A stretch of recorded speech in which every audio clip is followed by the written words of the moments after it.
Assalamualaikum warahmatullahi wabarakatuh. Halo, perkenalkan nama saya Putri Napelina dengan NIM 234010 dari kelas 3A dari Prodi S1 Kebidana. Nah, saya ingin memenuhi tugas UAS Asuhan Pranikah Prakonsepsi. Selamat menonton. Waalaikumsalam. Silahkan masuk deh. Iya, Bu. Silahkan duduk. Iya, Ibu. Izin menutup tirai ya, Dek. Iya, Bu.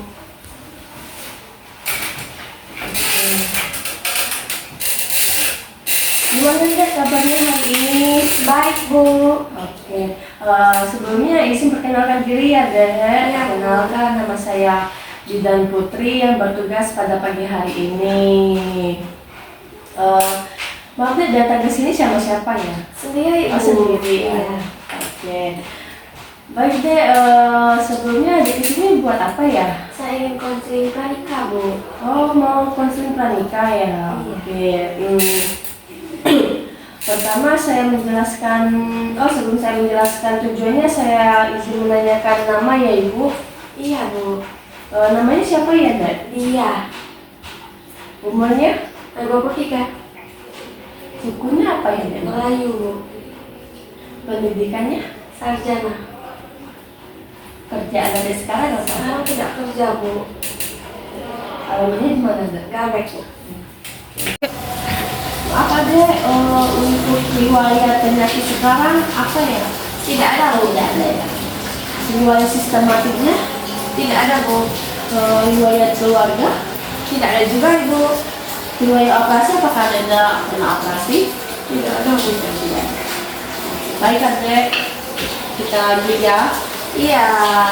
Jadi tujuannya untuk mempersiapkan calon pasangan secara fisik maupun mental, emosional, dan sosial untuk lebih membangun kepercayaan keluarga yang sehat serta harmonis dan tanggung jawab yang tinggi. Nah, di sini ada prosedurnya ya, ada konseling, ada suntik TT, ada ukur berat badan, ada tensi. Nanti akan kita lakukan ya. Kita melakukan konseling dulu terlebih dahulu. Iya, Bu. Untuk waktunya sekitar 30 menit ya kurang lebih. Oke, kita mulai ya Dek.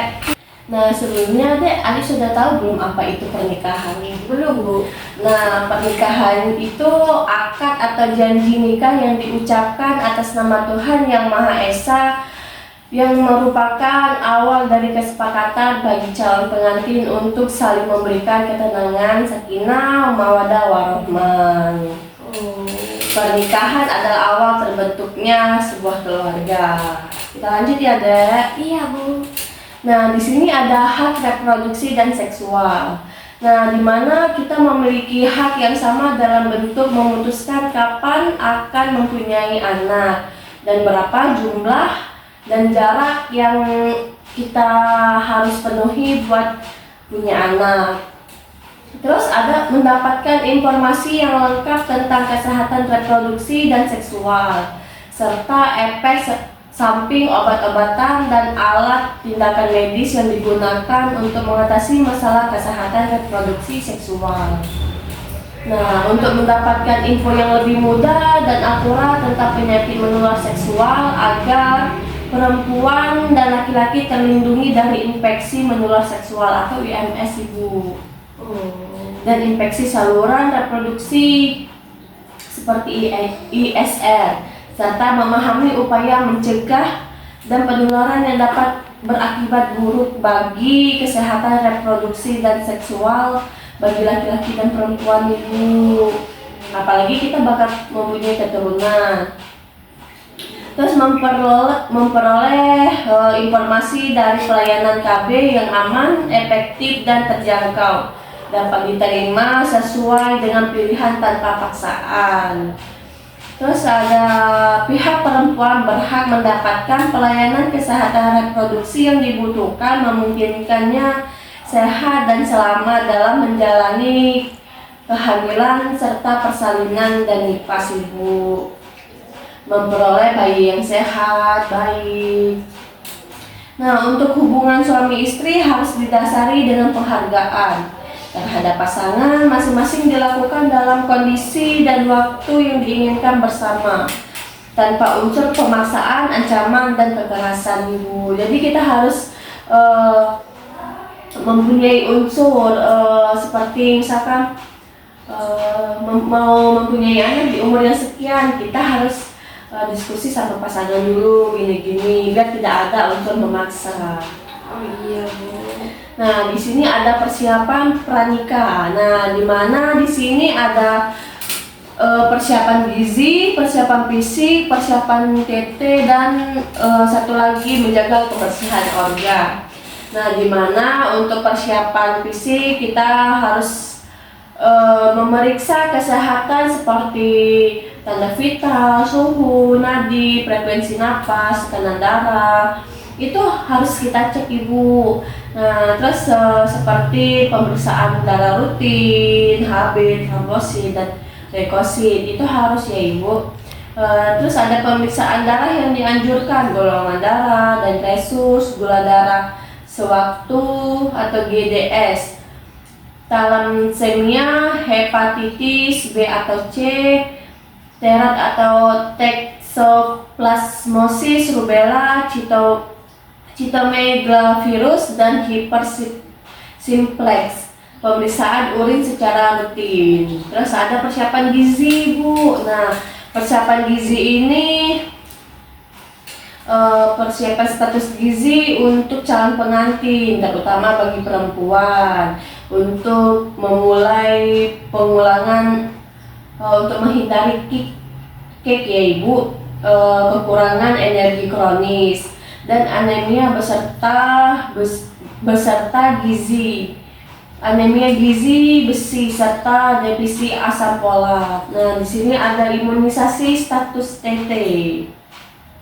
Untuk pencegahan dan perlindungan diri yang aman terhadap penyakit tetanus yang dilakukan dengan pemberi 5 dosis imunisasi TT untuk mencapai kekebalan tubuh. Nah, untuk selang waktunya ada misalkan dari kita mulai baru lahir, SD kan 2 kali ya, Ibu. Nah, terus pas kita mau persiapan pranikah, terus pas terakhirnya pas kita hamil, dilakukan 4 minggu, 6 bulan, sama 1 tahun setelah suntik TT yang ketiga. Untuk menjaga kebersihan organ reproduksi, sebaiknya pakaian dalam. Kita harus menggantikan pakaian dalam Ibu, maaf Ibu, sebelumnya Ibu untuk menjaga pakaian dalam berapa kali ya, Ibu? Dua kali. Oke, baik banget. Itu banget harus dianjurkan ya, Ibu. Tidak menggunakan pakaian dalam yang ketat dan berbahan non-sintetik. Itu sangat berbahaya bagi organ reproduksi ya, Ibu. Membersihkan organ reproduksi luar dari depan ke belakang menggunakan air bersih dan dikeringkan menggunakan handuk atau tisu. Terus ada pakailah handuk yang bersih, kering, dan tidak lembab atau bau ya, Ibu. Khusus untuk perempuan tidak boleh terlalu sering menggunakan cairan pembilas vagina. Jangan memakai pembalut tipis dalam waktu lama seperti kita menggunakan panty liner, itu nggak boleh terlalu lama ya, Ibu. Menggunakan pembalut ketika menstruasi itu kita harus menggantinya sekitar 4-6 jam sekali, Ibu. Wajib banget diganti, kalau nggak kita bakal terkena iritasi. Bagi perempuan yang sering keputihan, berbau, dan berwarna, harap memeriksa diri ke petugas kesehatan ya, Ibu. Takutnya ada gejala apa gitu. Bagi laki-laki dianjurkan untuk sunat untuk kesehatannya ya, Ibu. Kita lanjut ya, Ibu. Iya, Bu. Nah, di sini ada tindakan kekerasan yang mengganggu pernikahan. Nah, di mana kekerasan secara fisik, kekerasan secara psikis, seksual, pelantaraan, dan eksploitas. Nah, di mana ini sangat berbahaya sekali bagi kita yang mau mengajukan pernikahan. Sangat dihindari ya Ibu untuk kekerasan, seperti kekerasan fisik, memukul, menendang, menampar, menjambak rambut, menyudutkan dengan rokok atau melukai, itu sangat tidak dianjurkan ya Ibu.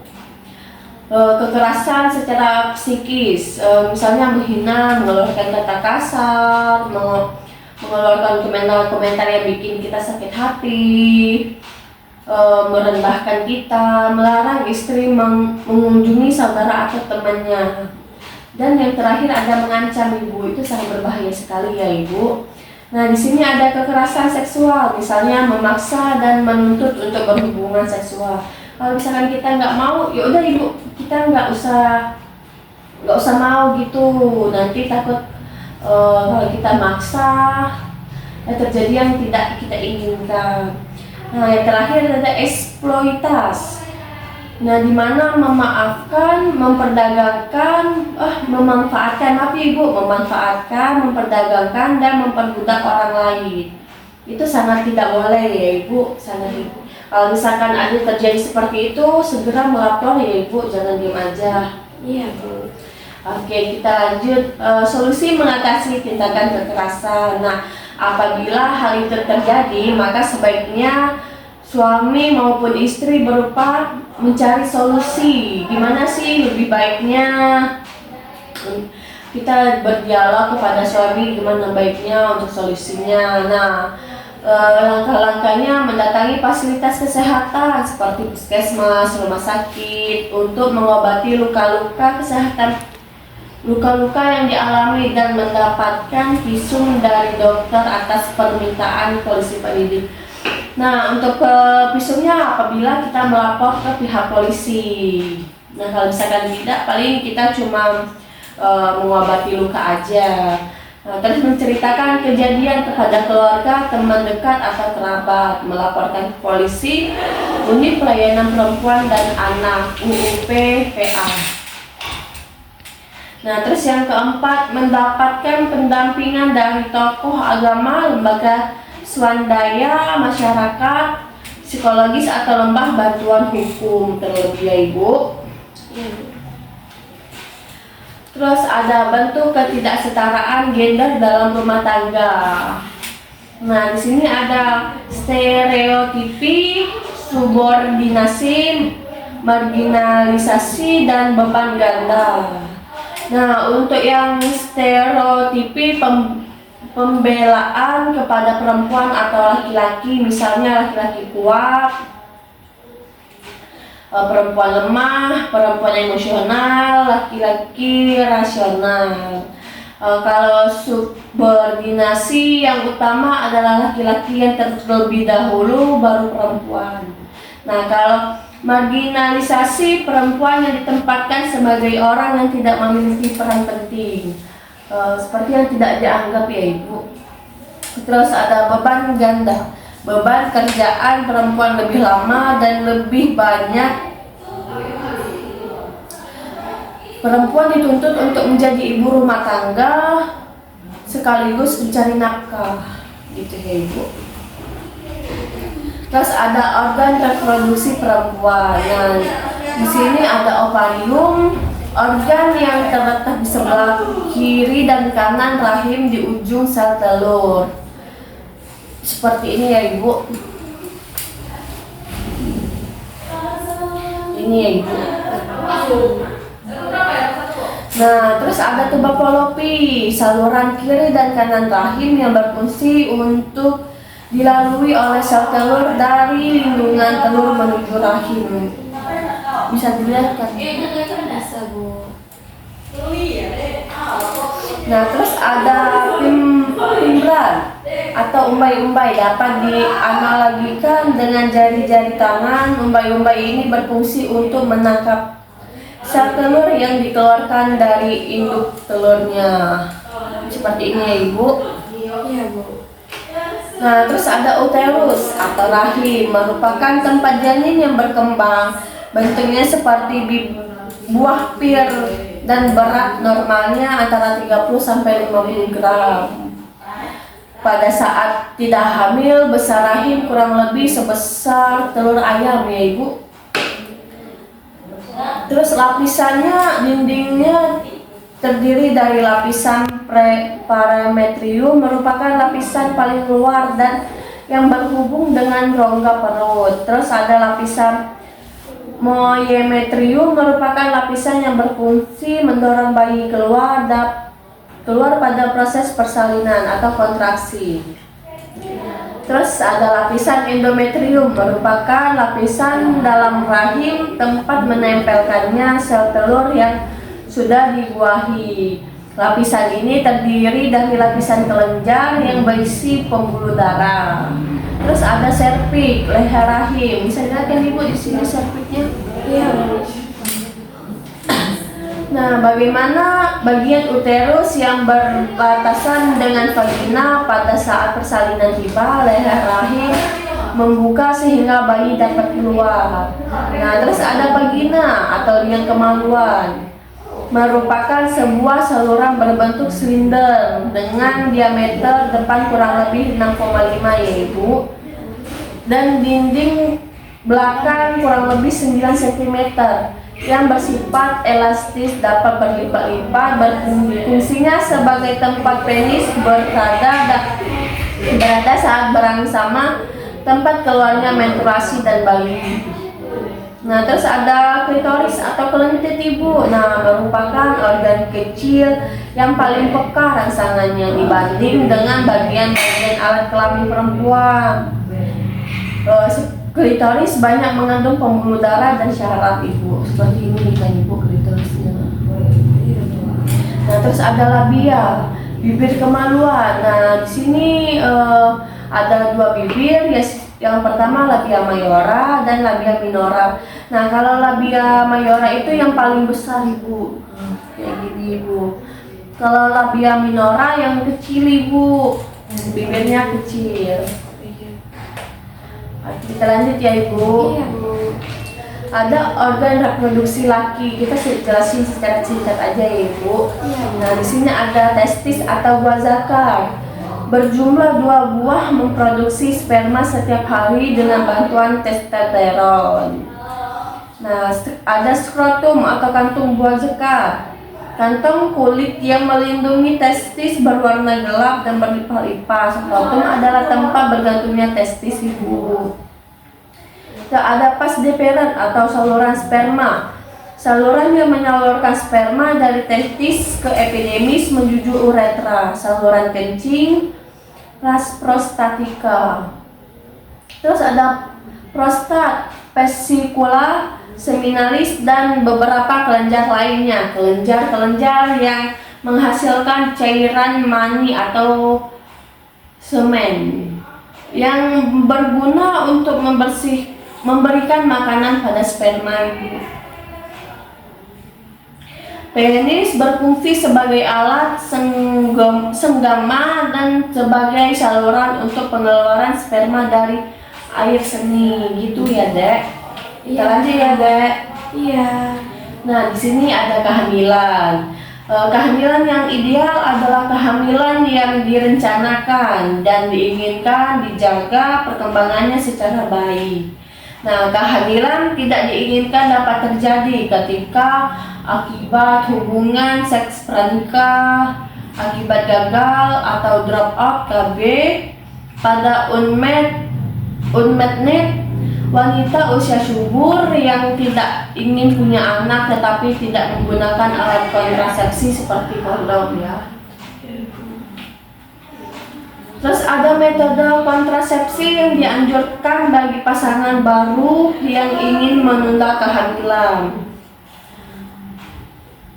Nah, di sini ada metode jangka pendek seperti pil, suntik, kondom. Yang metode jangka panjangnya seperti alat kontrasepsi dalam rahim atau IUD. Terus ada alat kontrasepsi bawah kulit, AKB atau implan. Terus ada metode alamiah. Metode amenorrhea laktasi atau MAL, pantangan berkala, sistem kalender, coitus interruptus, skema terputus, pengukur suhu basal, penyayang lendir vagina. Oke, kita lanjut ya, Dek. Iya, Bu. Nah, di sini ada proses kehamilan. Nah, di mana sel telur yang matang dibuahi oleh sperma dalam saluran atau tuba fallopi. Bisa dilihat ya, di sini. Iya, Bu. Di sini ada. Iya. Nah, sel telur yang telah dibuahi oleh sperma atau embrio menempel di lapisan dalam dinding rahim. Dalam 120 hari pertama, embrio berkembang mengikuti tahap kehidupan sel atau hayati. Nah, memasuki usia kehamilan lebih lanjut, embrio berkembang mengikuti tahapan kehidupan insani, menjadi janin atau bayi. Nah, kehamilan umumnya berakhir dengan persalinan setelah 280 hari atau 9 bulan 10 hari ya, Ibu. Iya. Oke, kita lanjut ya, Ibu. Nah, tanda-tanda kehamilan. Tes kehamilan positif, tidak mendapatkan menstruasi atau haid, biasanya tidak menstruasi pada siklus haid bulan berikutnya. Timbul rasa mual, muntah, dan pusing terutama pada pagi hari serta buang air kecil. Sering buang air kecil ya. Tidak ada nafsu makan, kadang-kadang ngidam atau menginginkan makanan yang jarang ada atau tidak pernah dimakan. Seperti musim durian ya, Ibu. Sekarang kan lagi musim, mungkin enak dicentol. Tidak musim kan susah, Ibu, buat nyarinya. Pada usia kehamilan lebih lanjut dengan alat tertentu dapat terdengar detakan jantung janin ya, Ibu. Kita seperti USG, kita bisa mendengar detakan jantung janin. Oke, kita lanjut. Nah, di sini cara menghitung usia kehamilan. Nah, misalnya hari pertama haid tanggal 8 Juni 2009. Nah, terus diperiksa positif hamilnya sekitar 14 Juli 2009. Nah, di umur kehamilannya kita belum tahu ya, Ibu, karena belum dihitung kan. Nah, antara waktu 8 Juni 2009 sampai 14 Juni 2009 itu kan 36 hari ya, Ibu. Iya, Bu. Nah, sekitar usia kehamilannya 5 minggu, Ibu. Kita kan di sini kita bikin kayak gini, Ibu. Boleh dilihat gini untuk jaraknya ya. Iya, Bu. Cara menentukan tafsiran persalinan. Nah, untuk tafsiran persalinan atau melahirkan harus diketahui hari pertama, haid terakhir, tanggal, bulan, dan tahun. Kita ada rumus ya, Ibu. Misalnya tanggal 7 ya, plus 7 ya, Ibu. Misalnya bulan ketiga atau tahun pertama, tahun 1 ya, Ibu. Contohnya hari pertama haid tanggal 8 Juni ya, Ibu, 2009. Maka waktu persalinan diperkirakan tanggalnya 8 tambah 7 ya, Ibu, jadi 15 ya. Terus untuk bulannya 6 dikurang 3 jadi 3 ya, Ibu. Iya, Bu. Terus ada tahunnya 2009 ditambah 1 jadi 2010. Jadi perkiraannya untuk melahirkan pada tanggal 15 Maret 2010, Ibu, gitu. Oke, Ibu ngerti? Ngerti, Bu. Nah, di sini ada memeriksa kehamilan, Ibu. Nah, di mana kita harus timbangan berat badan, ukur tinggi badan, pengukuran tekanan darah Ibu, nilai status gizi, atau kita mengukur nilai, Ibu. Pengukuran janin, tentukan presentasi janin dan jantung janin, penilaian status imunisasi atau TT, tabel darah, tes laboratorium, tata laksana kasus, dan tatap muka atau konseling tentang kehamilan seperti yang kita jalankan ya, Ibu. Iya, Bu. Oke, kita lanjut. Ada menjaga kehamilan. Jangan kelelahan atau mengangkat benda berat. Berbaring selama 1 jam pada siang hari, usahakan dengan kaki lebih tinggi dari perut. Tidur yang cukup sekitar 9-10 jam.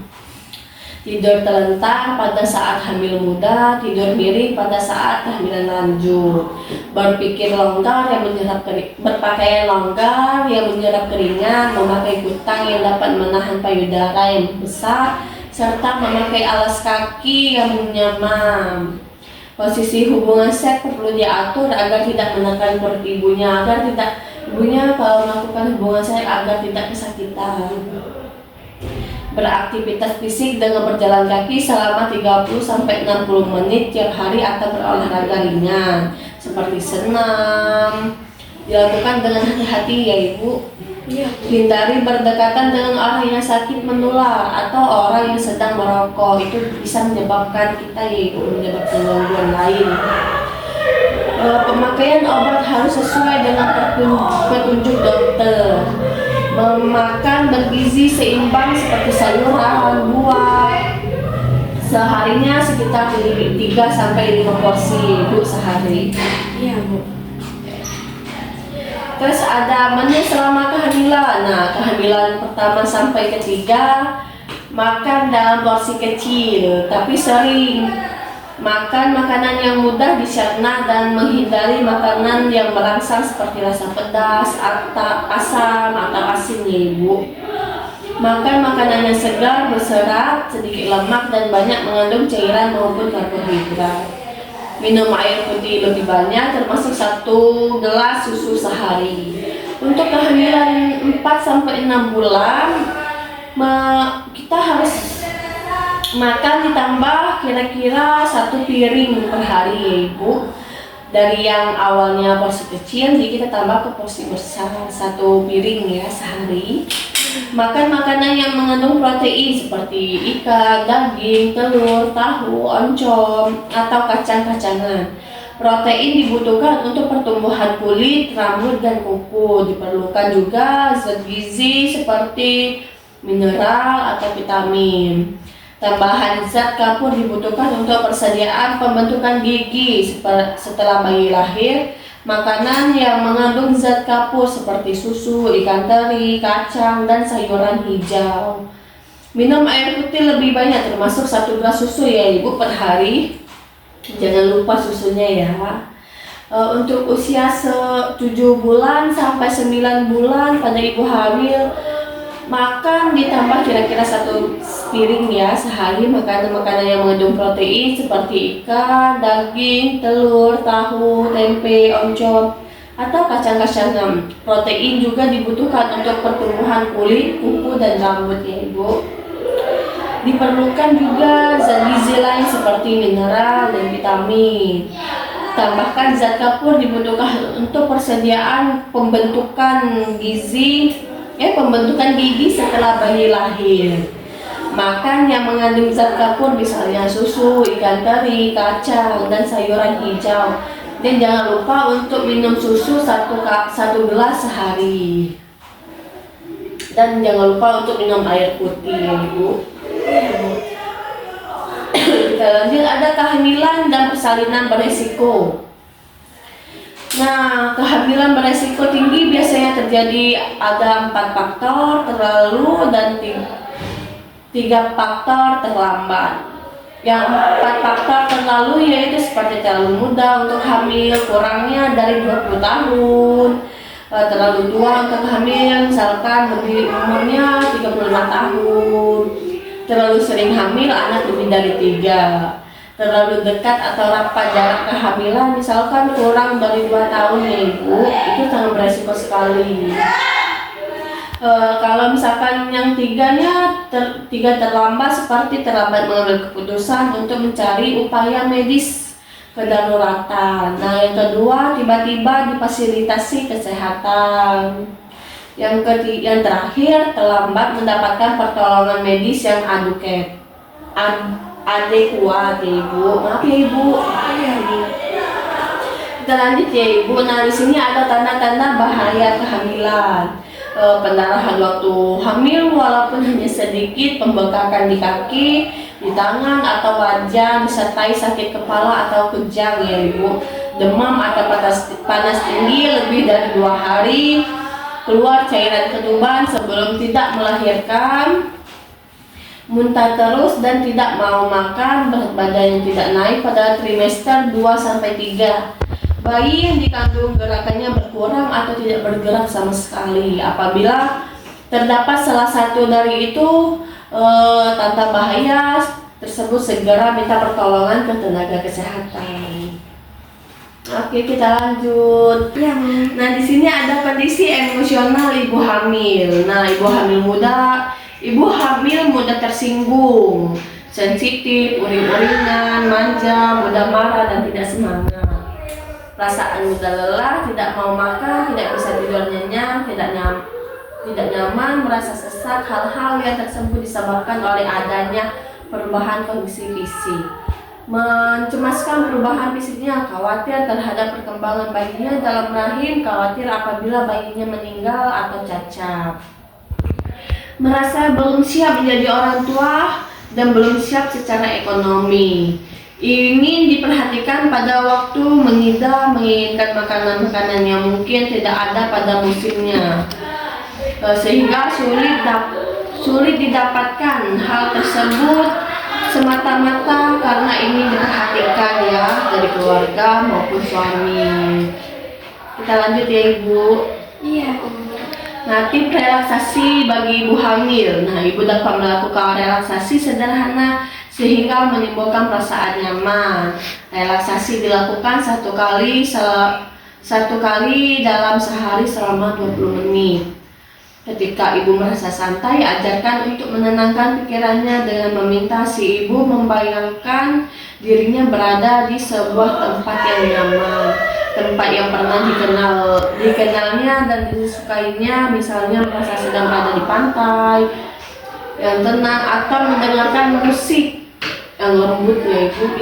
Biasanya kan kita kalau nggak ke pantai ya dengerin musik kan. Ada program perencanaan persalinan dan pencegahan komplikasi atau P4K dan buku kesehatan ibu dan anak atau KIA. Ini kan sering Ibu kalau misalkan kita ke posyandu kan pasti dapat buku ini Bu. Bagi ibu hamil diberikan buku KIA. Buku KIA berisi catatan kesehatan ibu hamil bersalin dan nifas, dan anak bayi baru lahir dan anak balita, serta berbagai informasi cara memelihara dan merawat kesehatan ibu dan anak. Buku KIA tersedia fasilitas kesehatan, posyandu, polindes, poskesdes, postu, puskesmas, bidan, dokter, praktik, rumah bersalin, dan rumah sakit. Stiker P4K ditempel di pintu atau jendela depan rumah ibu hamil. Tujuan dari P4K ini adalah terdatanya sasaran ibu hamil yang terpasangnya stiker P4K di rumah ibu hamil agar diketahui lokasi tempat tinggal ibu hamil, identitas ibu hamil, taksiran persalinan, penolongan persalinan, pendampingan persalinan, fasilitas tempat persalinan, calon donor darah, transportasi yang akan digunakan serta pembiayaan. Adanya perencanaan persalinan termasuk pemakaian metode KB Ibu pasca melahirkan yang disepakati ibu hamil, suami, keluarga, dan bidan. Terlaksanakannya pengambilan keputusan yang cepat dan tepat bila komplikasi selama kehamilan persalinan dan nifas. Adanya dukungan dari tokoh masyarakat, kader, dan dukun. Lanjut ya, tanda-tanda ibu melahirkan. Nah, perut mulas secara teratur, mulasnya sering dan lama ya Ibu. Keluarnya lendir bercampur darah dari jalan lahir. Keluarnya air ketuban dari jalan lahir. Bayi biasanya lahir 12 jam saat mules teratur yang pertama. Lanjut ya Ibu. Iya, Bu. Persalinan ditolong petugas kesehatan. Tenaga kesehatan merupakan orang yang sudah terampil dalam membantu persalinan, sehingga keselamatan ibu dan bayi lebih terjamin, lebih aman ya. Apabila terdapat kelainan, anak cepat diketahui, segera dapat ditolongkan atau dirujuk ke puskesmas atau rumah sakit yang bisa buat ditolong. Persalinan yang ditolong oleh tenaga kesehatan menggunakan peralatan yang aman, bersih, dan steril, sehingga mencegah terjadinya infeksi dan bahaya kesehatan lainnya. Ya, Bu. Di sini ada perawatan pasca persalinan. Nah, melakukan perawatan tali pusat dengan kasa bersih, kering, dan steril setiap hari sampai tali pusatnya lepas. Pemberian imunisasi hepatitis B atau BCG dan polio bagi bayi. Memeriksa kesehatan ibu dan bayi baru lahir pada tenaga kesehatan minimal 4 kali sebulan ya. Bulan pertama sesudah melahirkan. Minum 1 kapsul vitamin A merah segera setelah melahirkan dan 1 lagi setelah 24 jam. Segera melaporkan kelahiran kepada kader desa Wisma atau Posyandu. Dianjurkan untuk menggunakan kontrasepsi setelah melahirkan yang bertujuan untuk mencegah terjadinya kehamilan yang tidak diinginkan. Inisiasi menyusu dini dan aksi eksklusif. Nah, IMD inisiasi menyusu dini, yaitu bayi mulai disusui segera setelah dilahirkan tanpa dibersihkan terlebih dahulu. Biarkan bayi mencari dan mengisap puting susu walaupun ASI belum keluar. Hal ini berfungsi untuk menjaga kedekatan psikologis antara ibu dan bayi. Untuk mencegah terbuangnya air susu ibu pertama atau kolostrum. Di sini terus ada pemberian ASI secara eksklusif. Bayi hanya diberi ASI saja tanpa ada tambahan makanan lain yang diberikan selama 6 bulan. Pemberian ASI dianjurkan tetap diberikan sampai usia 2 tahun. Jadi tetap ya, Ibu, sampai usia 2 tahun. Iya, Bu. Manfaat pemberian ASI mengandung zat gizi yang bernilai sangat tinggi baik dalam jumlah maupun mutu yang diperlukan untuk pertumbuhan serta perkembangan bayi dan anak, termasuk dalam membentuk imun pada tubuh bayi. Dapat membantu pertumbuhan gigi dan bentuk rahang bayi secara sempurna. Mudah dicerna dan mudah diserap di tubuh bayi. Mempunyai suhu yang sesuai untuk bayi dan anak serta selalu bersih dan segar. Bagi ibu, pemberian ASI dapat membantu mengencangkan rahim yang berarti akan mengurangi pendarahan. ASI eksklusif dapat mencegah kehamilan. Oke, kita lanjut ya, Dek. Iya. Nah, di sini ada IMS, infeksi menular seksual. Nah, ada ginore atau kencing nanas seperti yang ini, ada sipilis, raja singa, kalau yang kencing nanas terjadi pada laki-laki dan tumbuh di uretra kenyal, putih, kuning atau kekuningan. Gejala pada perempuannya seringkali tanpa gejala apabila tubuh putih atau kuning, terutama di daerah mulut. Perlu pemeriksaan lebih dalam ya. Untuk mencegahnya tidak berhubungan intim setiap pada pasangan yang menggunakan kondom.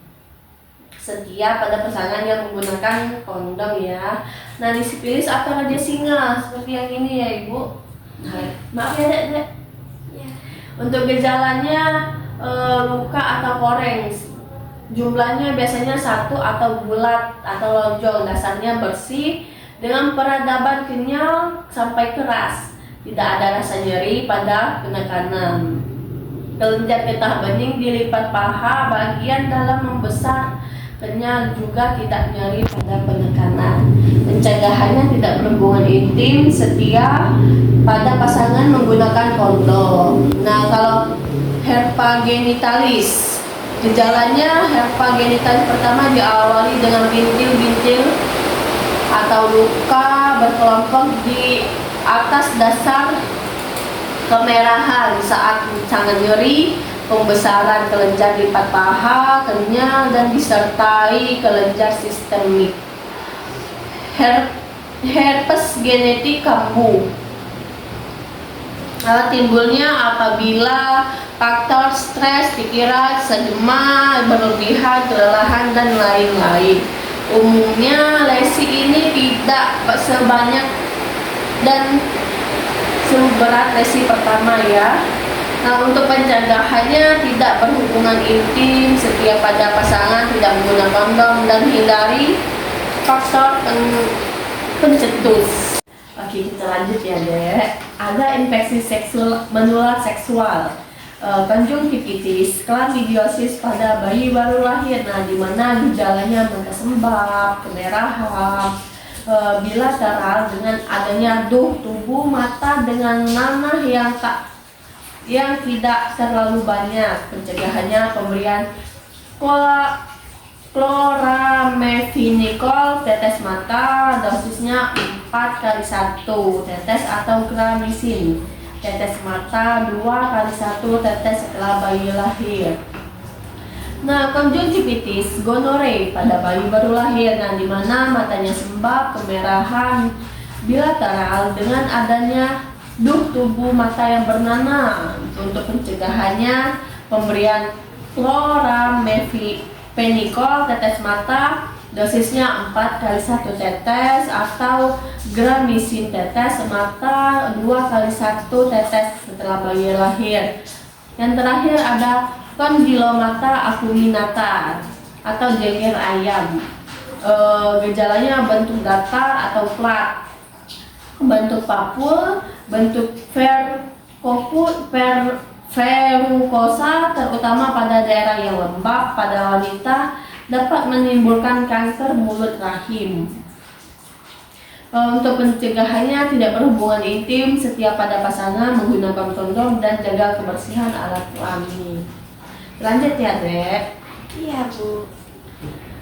Infeksi saluran reproduksi atau ISR, kandidosis vaginalis. Gejala klinis pruritus vulva, inflamasi pada introitus dan labia, disertai edema atau fisura. Tubuh vagina bergumpal, putih, kadang-kadang dapat kental atau kekuningan. pH vagina lebih kurang 4,5. Komplikasi kulit sekitar vulva lecet. Untuk pencegahan, jaga kebersihan alat kelamin. Vaginosis bakterial, masa inkubasi beberapa hari sampai 4 minggu. Gejala klinisnya vagina berbau amis, terutama setelah segema. Tubuh vagina tidak terlalu banyak, homogen putih, keabu-abuan, melekatkan pada dinding vagina, tidak ada tanda-tanda inflamasi. pH vagina lebih besar sekitar 4,7, tes aminnya plus. Komplikasinya pada perempuan hamil dapat menyebabkan ketuban pecah. Ketubannya pecah dini ya. Kelahirannya prematur, bayi berat badan lahir rendah. Yang terakhir ada trichomoniasis. Masa inkubasi sekitar 4 minggu. Gejala klinisnya tubuh vagina homogen, banyak purulen, kadang-kadang berbusa, mukosa vagina eritema, berbau seperti ikan busuk, menyengat ya baunya. Dapat disertai pruritus vulva. pH vaginanya kurang lebih 5,0. Untuk komplikasinya pada perempuan hamil dapat menyebabkan partus prematur, bayi berat badan lahir rendah. Selanjutnya dek, di sini ada HIV dan AIDS. HIV human immunodeficiency virus merupakan kuman atau virus penyebab AIDS. AIDS adalah acquired immunodeficiency Sindrom adalah kumpulan gejala atau penyakit akibat menurunnya kekebalan tubuh yang didapat dari infeksi HIV. Oke, kita lanjut ya. Ada penularan HIV dan AIDS. Infeksi HIV ditularkan melalui pertukaran cairan tubuh manusia. Beberapa cara yang beresiko menularkan HIV diantaranya hubungan seks yang tidak aman pada saat berhubungan seks tanpa kondom. HIV dapat menular dari darah orang yang terinfeksi, air mani, atau cairan vagina langsung ke aliran darah pasangannya, atau melalui selaput mukosa yang berada di bagian vagina, penis, atau dubur.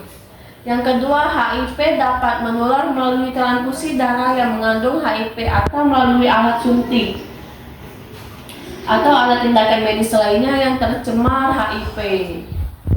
Selain dari jarum suntik, para pengguna narkoba suntik bergantian juga beresiko tertular HIV.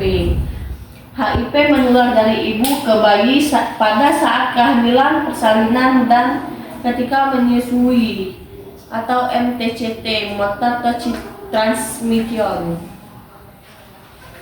Lanjut ya dek.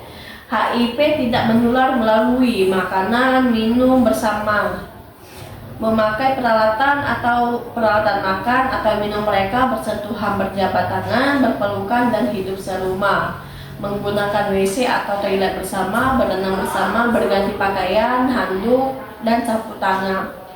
Hubungan sosial lainnya, gigitan seragam. Waspada HIV tidak menunjukkan gejala. Setelah seseorang terinfeksi HIV, dia terlihat biasa saja seperti halnya orang lain karena tidak menunjukkan gejala klinis. Tetapi orang tersebut HIV melalui penularan cairan tubuh, darah, sperma, cairan vagina, atau ASI. Hal ini biasanya terjadi 5-10 tahun. Setelah itu, orang tersebut mulai menunjukkan kumpulan gejala akibat menurunnya sistem kekebalan tubuh setelah terinfeksinya HIV. Nah, di sini ada cegah HIV dan AIDS. Saling setia, masing-masing setia pada pasangan dan tidak melakukan hubungan seks dengan orang lain. Kondom jika ternyata tidak bisa setia, gunakan kondom secara setiap kali berhubungan seks dengan siapapun. Hindari penggunaan narkotika suntik. Menggunakan jarum bergantian beresiko menularkan HIV dalam jarum yang tercemar darah. Namun dalam bentuk apapun, hindari narkoba karena hanya merugikan diri sendiri. Penggunaan alat-alat steril, jangan gunakan jarum, alat suntik atau alat peluka, kulit lain atau tindik atau tato secara bergantian. Penularan akan lebih mudah terjadi melalui darah. Nah, di sini ada kanker pada perempuan. Nah, di mana kanker rahim atau serviks merupakan kanker pembunuh perempuan nomor 2 di dunia setelah kanker payudara. Di Indonesia, kanker leher rahim bahkan menduduki peringkat pertama pembunuhan pada perempuan.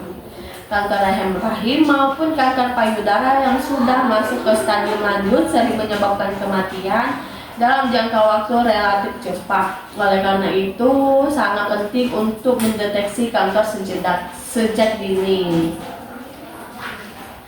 Nah, di sini ada deteksi dini kanker leher rahim. Nah, di mana deteksi dini kanker leher rahim dapat dilakukan dengan pap smear, tes IVA. Deteksi dini kanker leher rahim dianjurkan pada perempuan 30-50 tahun yang sudah berhubungan seks dan dapat dilakukan 5 tahun sekali. Deteksi dini kanker leher rahim dapat dilakukan di dokter atau bidan, puskesmas, rumah sakit. Pada stadium awal, umumnya kanker leher rahim tidak memiliki gejala. Pada stadium lanjut, gejalanya antara lain misalkan pendarahan pasca senggema, pendarahan tidak normal dari vagina, mulai bercak-bercak hingga menggumpal disertai bau busuk, keputihan berbau busuk, nyeri pinggang saat buang air kecil atau buang air besar. Oke, kita lanjut ya Ibu. Iya. Nah, Deteksi dini kanker payudara atau sadari. Nah, di mana sadari, maaf ibu sebenarnya ibu tahu nggak apa itu sadari? Tidak, Bu. Sadari itu periksa payudara sendiri. Nah, langkah pertama kita bisa memulai melihat payudara pada cermin. Nah, dengan posisi pundak tegap dan kedua tangan di pinggang seperti yang ini ya Ibu. Nah, terus langkah kedua, angkat tangan Anda dan amati jika perubahan-perubahan yang telah disebut pada langkah pertama. Nah, yang ketiga, saat kita bercermin, kita lihat apakah ada cairan yang keluar dari kedua puting, baik itu cairan bening seperti susu berwarna kuning atau bercampur darah. Nah, yang keempat, berikutnya rasakan payudara Anda dengan cara berbaring. Gunakan tangan kanan untuk merasakan payudara kiri, begitu sebaliknya. Gunakan pijitan pelan namun mantap, tapi bukan keras ya Ibu. Dengan tiga jari ujung Anda, telunjuk tengah, dan manis. Jaga posisi ujung jari datar terhadap permukaan payudara. Gunakan gerakan memutar, sekali putaran mencakup 1/4 pada bagian payudara. Pijat seluruh payudara adek dari atas sampai bawah, kiri kanan, dari tulang pundak sampai bagian atas perut, dari ketiak sampai belahan payudara. Terus yang kelima, rasakan payudara adek saat adek berdiri atau duduk, atau saat adek mandi, karena bagi sebagian perempuan mereka merasa lebih mudah memijat saat kulit payudara dalam keadaan basah atau licin. Nah, langkah gerakan yang sama seperti yang dijelasin di langkah keempat. Oke, lanjut. Kehidupan seksual suami istri. Kehidupan seksual dapat dipengaruhi oleh faktor fisik dan psikis. Kalau kedua faktor ini baik, fungsi seksual juga baik. Jadi faktor fisik antara lain ada tidaknya penyakit, pola hidup, atau sedang dalam pengobatan tertentu. Faktor psikis antara lain adanya tindakan stres, kejenuhan, serta suasana hubungan yang harmonis. Gangguan kehidupan seksual dapat terjadi pada suami atau laki-laki ataupun istri. Komunikasikan apa yang menjadi kebutuhan seksual dari masing-masing pihak agar kedua belah pihak sama-sama puas.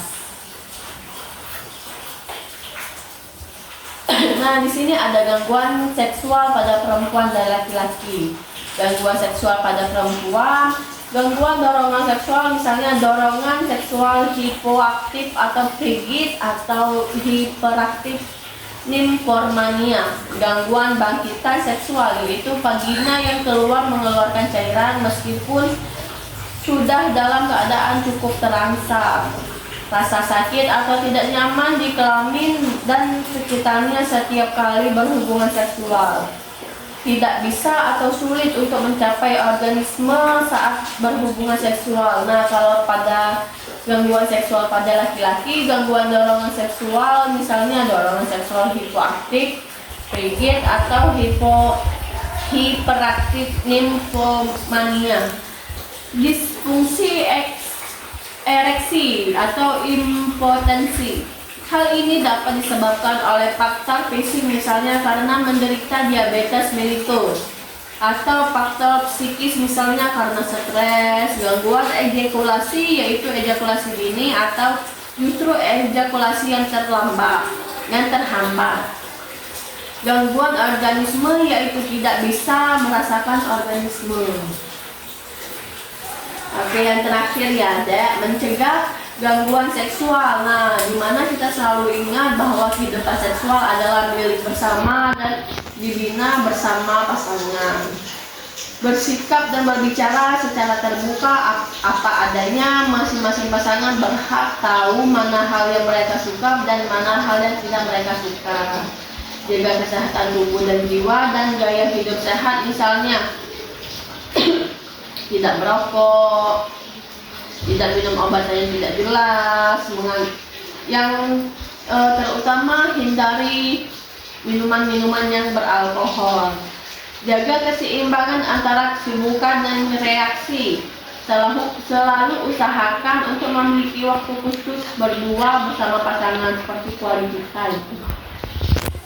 Jangan melakukan hubungan seksual hanya sebagai hal yang rutin untuk menghindari kejenuhan. Komunikasikan dengan pasangan masing-masing sesuai kebutuhan. Oke, Ibu ini kan Dek, ini kan udah selesai. Nah, apakah Adik sudah paham? Tidak. Oke, kalau sudah, apakah ada pertanyaan atau tidak? Tidak, Bu. Oke, kalau tidak, Adik bisa jelaskan nggak inisiasi menyusu dini dan ASI eksklusif tadi kan sudah kita jelaskan. Kalau misalkan memang ada paham, boleh ulangi nggak? Kalau inisiasi menyusui itu bayinya dibekap dan biarkan bayi menyusu dalam 1 jam pertama kelahiran. Sedangkan ASI eksklusif yaitu ASI selama 6 bulan, yaitu memiliki dukungan keluarga, sangat dibutuhkan ibu dalam memberikan ASI. Benar banget, tapi juga ya Dek pemahamannya. Iya. Oke. Kita udah selesai, kita akan melakukan tindakan ya Dek. Oke Dek, kita akan melakukan tindakan. Sebelum kita melakukan tindakan, saya akan menjelaskan tujuan imunisasi PT untuk menghindari virus tetanus tokoid dan untuk menghindari gejala kelainan pada bayi. Ayo Dek, kita untuk meriksa saluran sebelah. Iya, Bu. Baiklah Ibu, saya sudah mempersiapkan alat. Mari kita untuk menimbangkan berat badan sama dulu. Iya, Bu. Mari Ibu, mari Adek.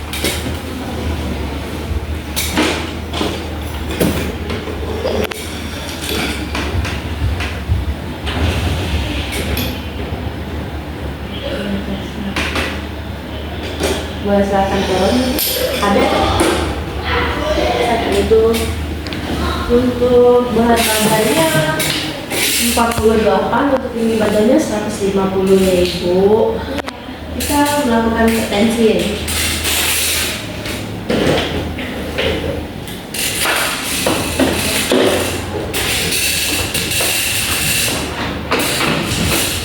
Boleh Ibu tangannya ke depan Ibu.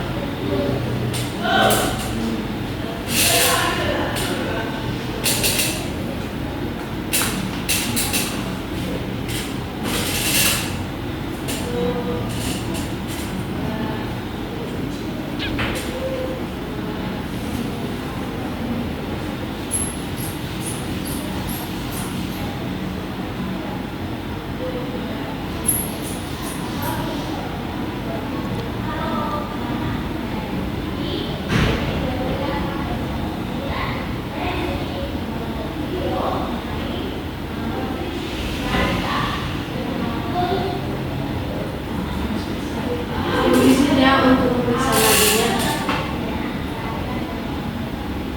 Oke. Tensinya 120/70, untuk pernapasannya 20 kali per menit, untuk suhunya 36,5 Celcius, untuk nadinya 90 kali per menit. Ibu, kita akan memeriksa nilai ya Ibu. Iya. Izin ya Ibu. Iya.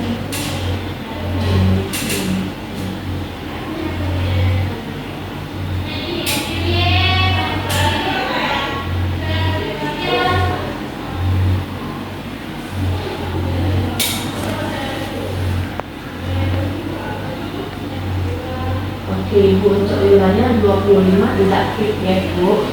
Iya, Bu. Ibu, kita selanjutnya untuk ini ya, untuk sendik tete ya Ibu.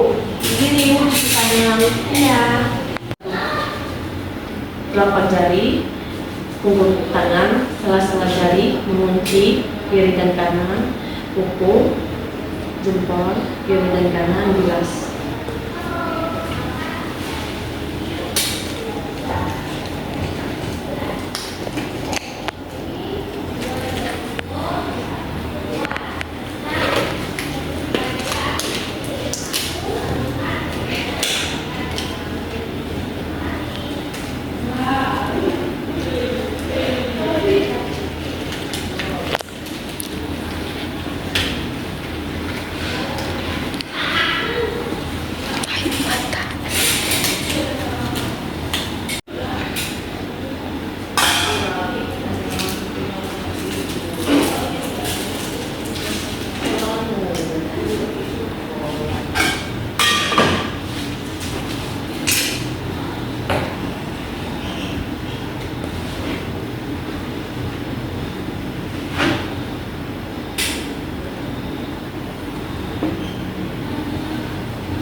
Ibu maaf ya kalau misalkan ada sedikit nyeri, bilang ya Ibu, nggak sakit.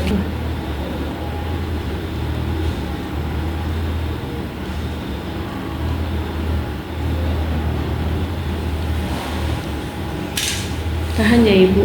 Iya.